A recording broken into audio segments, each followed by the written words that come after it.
you see it too. You already know we in here, team. Got everything set up. Let's pull this shit apart. Slap this cold air in here to go with that. Y'all know what time it is. Let's get it right quick. So team, right quick, installing a Injen cold air intake. I mean, it's pretty straightforward as far as snatching everything out. Got my air box out, about to finish snatching this joint off. If you're up here and you're thinking, why won't this come out after you took this bolt out right here? That bolt right here.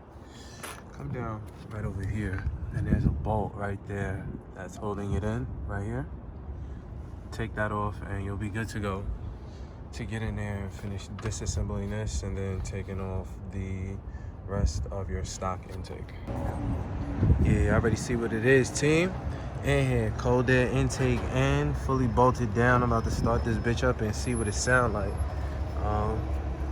Yeah, fresh hydro shield, cleaned everything lined up. Quick installation. Shit took me like a half an hour, yo.